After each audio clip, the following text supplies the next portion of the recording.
እንኳን ወደዚህ አስደናቂ ቦታ በሰላም መጣችሁ።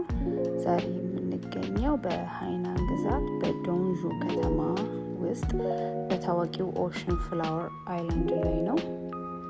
ይህ ደሴት በዓለም ላይ ካሉ ሰው ሰራሽ ደሴቶች በግንባታውና በውበቱ አንደኛ ነው። አያችሁት ምን ያህል ውብ እንደሆነ? እጅግ በጣም የሚያምር ቦታ ነው። አሁን ደግሞ ከዚህ አለፍ ብለን ደግሞ ሙሉን አሳያችኋለሁ። ወደዛ ምን እንዳለ እንዴት እንደሚያምር ይሁት።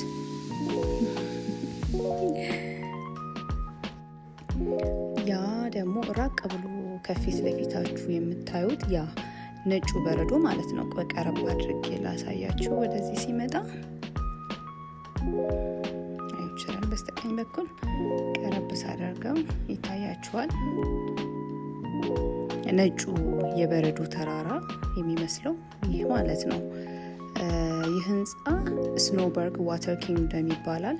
በሞቃታማው የሃይናን የአየር ንብረት ውስጥ የበረዶ ስሜት የሚሰጥ ትልቅ የመዝናኛ ማዕከል ነው። ከጎኑ ደግሞ እጅግ ዘመናዊ የሆኑ የገበያ ማዕከላትና ሙዚየሞች አሉ። አስቡት ሃይናን ምን ያህል ሙቀት እንዳለ ማለት ነው። ሃይናን ወደፊት የዓለም የንግድ ማዕከል ትሆናለች ተብሎ ይጠበቃል። ስለዚህ አሁኑኑ ይህንን እድል መጠቀም ብልህነት ነው ብዬ አስባለሁኝ። እናቺ ከተማ ቆንጆ ናት፣ በጣም ታምራለች። ያችሁ እንዴት እንደሚያምር ይዋቸው።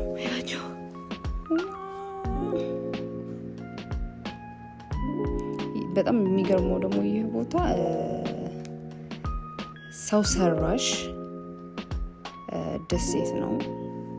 ግንባታውና ውበቱ በጣም አንደኛ ነው።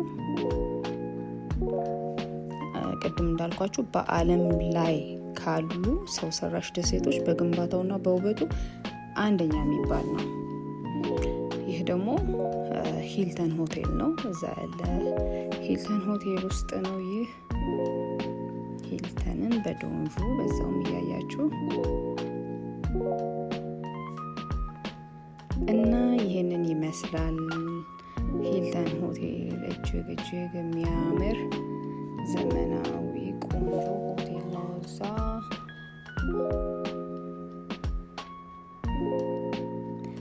እንግዲህ ይህንን ይመስላል። በቀጣይ ቪዲዮ ደግሞ ምን አሳያችኋለሁኝ። ቻይና ውስጥ ሌላ ከተማ ምን ያህል ለስራ ምቹ ነው፣ ምን ያህል ለፎሪነርሶች የስራ እድሎች አሉ የሚሉትን ነገር። እኔ ደግሞ ያለሁበት ከተማ ሃይናን ውስጥ እዛው ሆነው ፎሻን የሚባልበት የራሴ የኢትዮጵያ ቡና ካፌ ያለኝ ሰፋ ያለ ቦታ ላይ፣ እሱን ደግሞ ሌላ ጊዜ በሌላ ቪዲዮ ያሳያችኋለሁ። እና ለዛ ነው እኔ የምምላችሁ ቆንጆ ቦታዎች ናቸው እነዚህ። ኢንቨስት ማድረግ የምትፈልጉ መታችሁ ሱቅ መክፈት፣ የተለያየ ነገር የምትፈልጉ ሰዎች እድልን ይሰጣሉ እና የተለያዩ ድጋፎችን ያደርጋሉ፣ ስፔሻሊ ለፎሪነሮች። እና ይሄን ነው ምላችሁ። እና በተረፈ ቪዲዮን ላይክ አድርጉ፣ ሰብስክራይብ አድርጉኝ። የተለያዩ ከተማዎችን አሳያችኋለሁኝ። ይህ ቦታ ደግሞ እዛው ከተማ ላይ የዘይት ማምረቻ ትልቅ ድርጅት ነው። የምግብ ዘይት አለ። ለሰውነት ደግሞ የሚሆኑ ዘይቶች ከዘይት የተሰራ ለህፃናትም የሚጠቅሙ የተለያዩ ከዘይት የሚዘጋጁ እንደ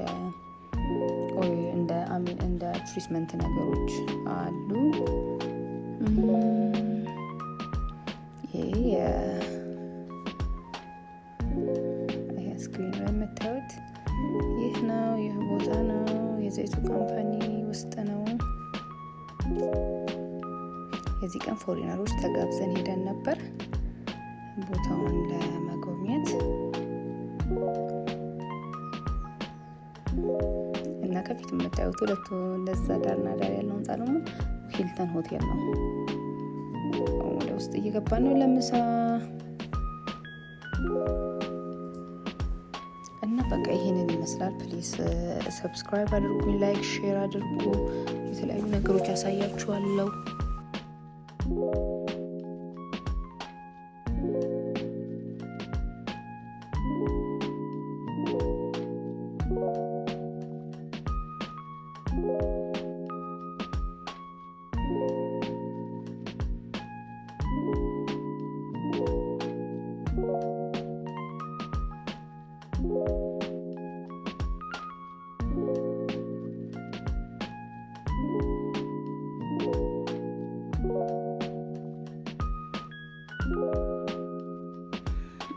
አሁን ዶንጆ ውስጥ ይሄ ምሳ ሰዓታችን ነው። ይህ ዶንጆ ውስጥ ሂልተን ሆቴል ነው። በጣም የሚገርመኝ ፓርት ሀይናን በጣም ሙቀት ናት። በጣም ከ38 በላይ ነው። አንዳንዴ 39 እንደዛ ይሆናል። እና በዛ ውስጥ ይህንን የበረዶ ተራራ ቀዝቃዛ